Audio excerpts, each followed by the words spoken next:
Hey guys, Alex from 7th Hour Films back again with the final episode of Kaguya-Sama Love is War, the first kiss that never ends. Last time around, Kaguya wants to eat it. Just like the Weird Al song, Eat It. Also parentheses, ice. The Weird Al stuff was not a part of the title. You know what I mean. Anyway, Kaguya wants lunch, wants to share lunch with Shirogane. Shenanigans happen, and eventually she's like, yo, lick this ketchup off my face, and Shirogane just passes out. We had our persona, where basically Shirogane was at the hospital, and the doctor was like, yeah, you're lovesick, and he was like, what? And yeah, we basically delved into more of Shirogane's psyche, actually. How he was abandoned by his mother, and how he's basically, why he keeps pushing himself to do better and better, and he doesn't want to be a weak toady. And then yeah, Kaguya wants to confess ice, where after beating herself up for causing Shirogane to pass out, basically, everything is not good. She wants to confess. She wants to basically go mask off with Shirogane, but Shirogane is now going full mask on. The mask is now his face, and he is going to top the culture festival now as Christmas Eve approaches. So, it's not great. Things are not great going into the final episode, but here we are. So, but yeah. Like always, the reaction is down in the description and in the pinned comment for your viewing pleasure, so let's go ahead and jump right into the final episode of Kaguya-Sama Love is War. Here we go.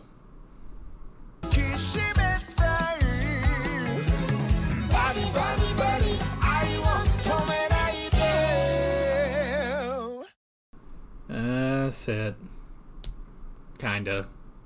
I mean, you guys have told me that there are things in the manga that haven't been animated, but it's kind of up in the air whether or not it will be animated, so...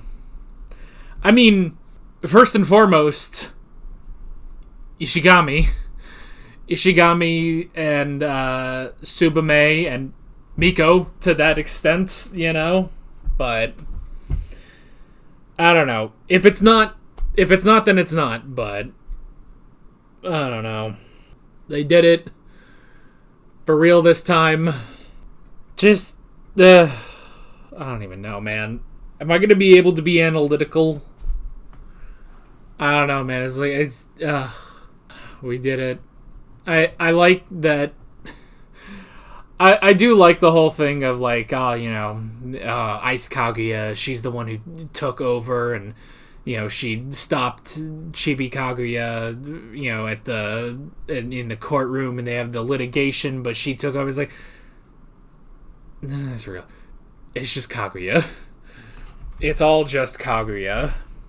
It's okay to shoot for the stars, but you can't beat yourself up if you don't make it, It's okay if you don't make it. You did your best. That's kind of the thing of like, it's okay to do your best, but even if you don't succeed, that's alright. You did your best, I guess. It's okay to be imperfect. It's okay to be imperfect. We're not cars. Not like the machine, a car. I mean like Cars, the JoJo. Anyway, this joke is over. It's, I love to, because it's like, with last episode, they hype us up like, the culture festival was only the beginning. It'll pale in comparison. And then in this episode, it's like, he didn't have enough time to do much, He didn't have enough time to do much, so he panicked and he bought a ball and cup. That's really funny. Because in a panic, he was like, what do you give to Shinomiya? A girl who could afford anything in the universe. So, I understand what happened to him. Like, I can completely understand the thought process when he's terrified in this store Like, what do I give her that she would not normally get, you know? And then he saw that, and it's like, oh, handcrafted, you know? He would have seen that. He would have seen the word handcrafted, and then it would all go in his head, handcrafted. I don't have time to craft something myself, but something handcrafted would be out of the ordinary. It's not a commercial thing, even though it is, because you could buy it at a store, but it's not a typical, you know, mass-produced thing that could be bought, you know? So, like, you completely understand, and he bought it, and then as soon as he bought it, he thought, I don't know about this, you know? He immediately was like, will this work? I don't know. Is this a good idea? Did I just waste my money? And it was right in that moment where he panicked and is like, this won't work. This isn't right. You know, it's like all of those thoughts are starting to go in reverse now. He's like, this isn't going to work. This isn't going to work. But you don't understand. You don't understand. She doesn't want perfect. She wants you. We are not perfect. We are human beings. You know? We are made imperfect. She's not a god. She's just a girl. You don't have to be a god to be with her. You can just be Shirogane. Miyuki Shirogane. She is not... I mean, she is not the princess from the moon. She's just Kaguya. And even though it was a very light, brief kiss, it got her excited as she was that night. It's perfectly imperfect. It's perfect to find the flaws, you know? It's okay with having flaws. Because, I mean, that's the thing, it's just... Because, see, it's like to him, even if he sees her flaws, what she considers flaws, to him, they are not nearly as bad as his flaws. That's why he panics, you know? But that's not it. That's not it. That's not it. And it's just like, and because, you know, in all of this, it's like, what flaws? They never really lay out what his flaws are. Mostly because they don't matter. The only thing that matters is that he sees them as his own flaws. But it's just like, what flaws? You don't have a flaw. I'm saying the word flaw so much that it doesn't even sound like a word anymore. Flaw. You betrayed the flaw. Flaw. Well, it's certainly a Christmas they'll never forget. Something interesting I've thought recently is at the end of the intro that they have for this, you know, the book closes and it says memory. It's clearly Kaguya's hand with a wedding ring. I like that little detail that it's like, no, this'll work out, you know? Like, they basically say, no, this'll work out, you know? What incredible memories they have now. Someday they will look back on this and laugh. When Shirogane will accept himself more. They'll look back and they'll laugh. Or and they might cringe too. Honestly, they might cringe at some of the shit that happened in this show, but I mean, dude, I cringe about my past all the time, you know? Heck, I cringe about stuff that's on this YouTube channel, honestly, you know? I had to go private. I had to go set a bunch of old videos to private one time because I was like, I can't do this. I can't bear the thought of someone seeing these. So, does she seem disillusioned? Of course, this is all on top of the like butt freakiest Christmas ever. I mean, it's fine. Like, look, there have been butt freakier Christmases. Let's be honest, you know. I mean, Nightmare Before Christmas is already butt freakier than this.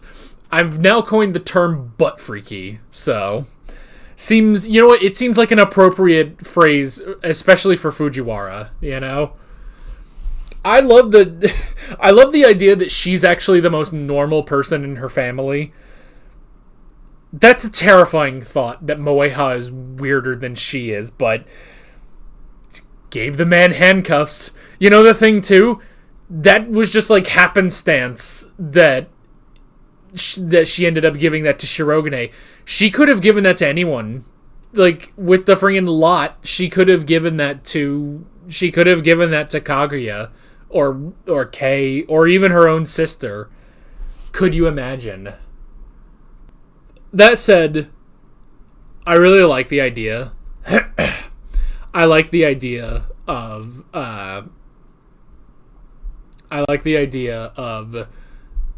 combining Christmas and New Year's, because New Year's is more distinct in Japan than here. Like here, like there's no decoration. Now, granted, I don't know how many people in Japan have New Year's Day decorations. You know, so like I don't know. I'm not up to date on New Year's Day. The most I know about New Year's Day is genuinely from what I've seen in anime, which is like you're watching on TV the first bell strike after midnight, and then the next day you go to a shrine, the first shrine visit of the year.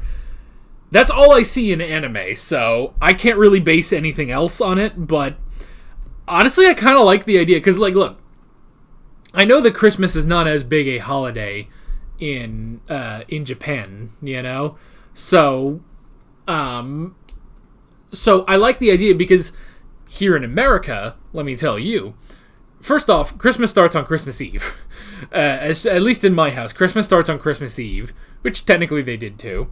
And you open up the presents, and then, you know, I play video games. I play whatever new video games I got, because I could get new video games during the year, but I have a birthday in July and I have Christmas, so might as well just ask for a video game. I don't play as many video games as I used to, so, you know, one video game will hold me over for like 3 months, and then I'll buy something else, you know? So, anyway, so I generally play a video game. Then Christmas Day, in my house, we get DVDs, or nowadays, mainly Blu-rays, but DVDs and Blu-rays of a lot of the movies that we watched throughout the year. Generally movies we watched in movie theaters, but we've been going to movie theaters less and less pretty much since the pandemic. So, in fact, this year we've only seen one movie in the theaters, and that was Kung Fu Panda 4. So, yeah, that was pretty much it. So now, what we've started doing is watching movies that we missed during the year. So, for instance, last year, we did the Barbenheimer duet. We watched, I think we watched Oppenheimer first, and then we watched Barbie. And so yeah, so for like multiple days, we will be watching movies throughout the day, you know, not just at night.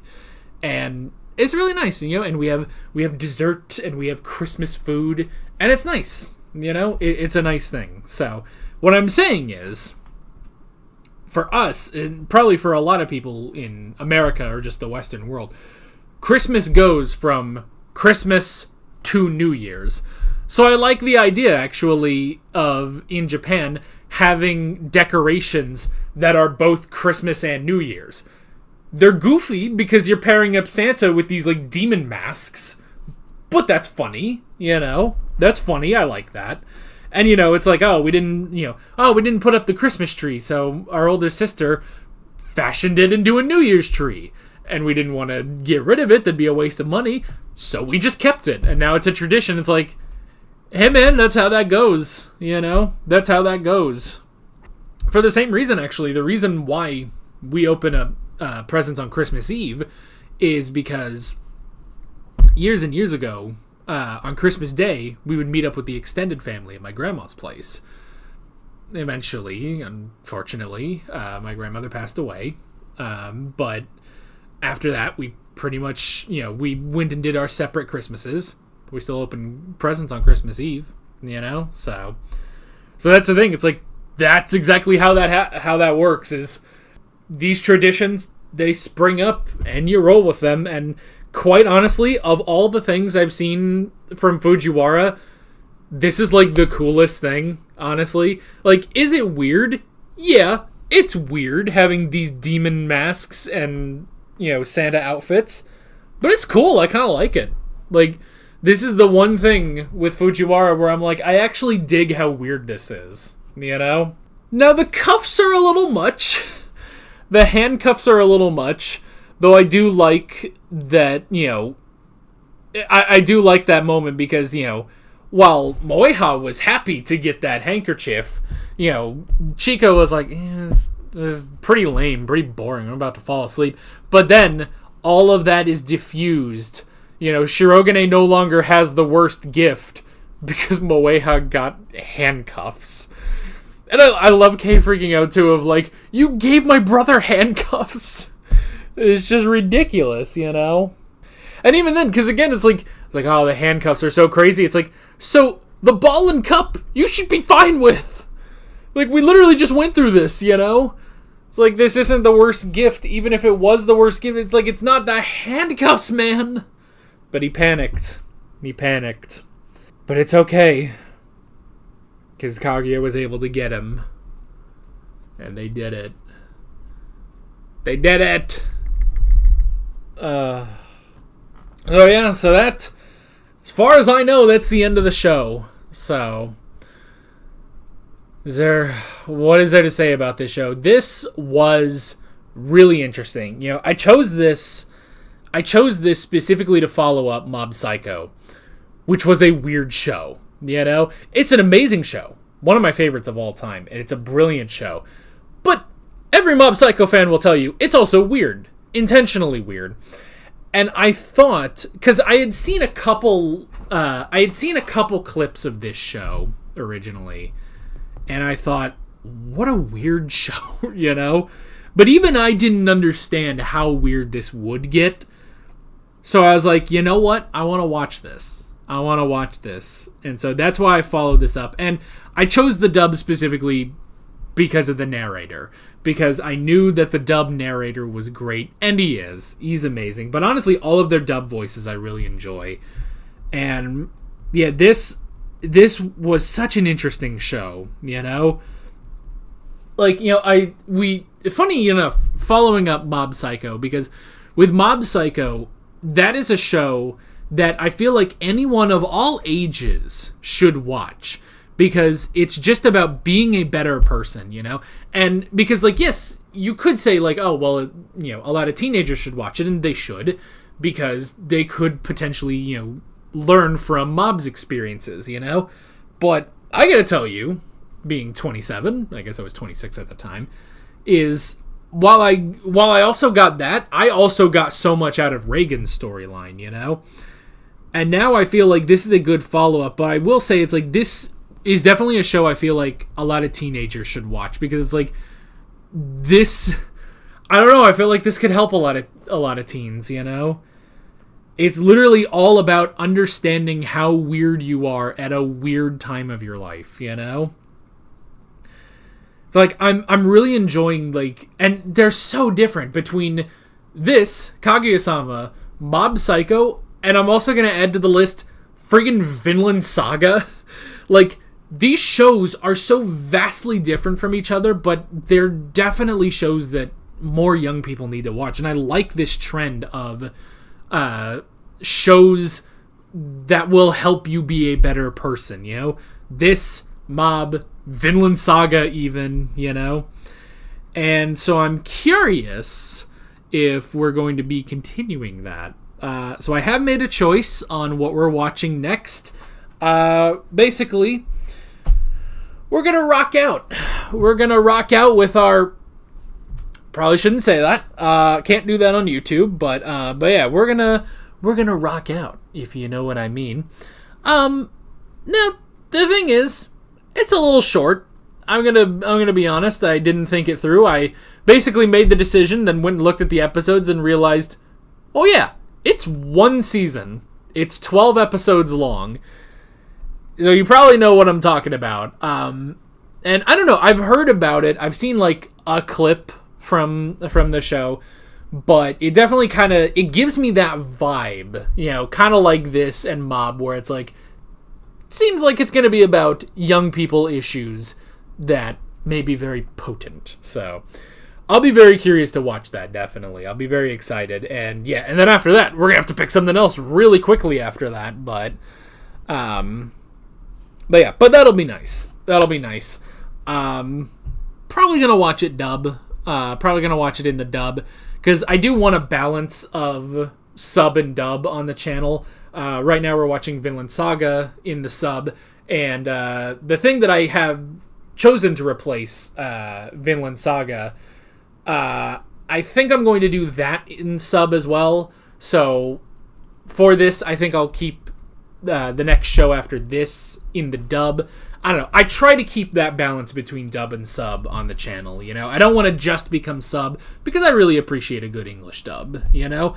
And let's face it, 9 times out of 10, an English dub is really good. So yeah, so I like having both dub and sub represented now on the channel.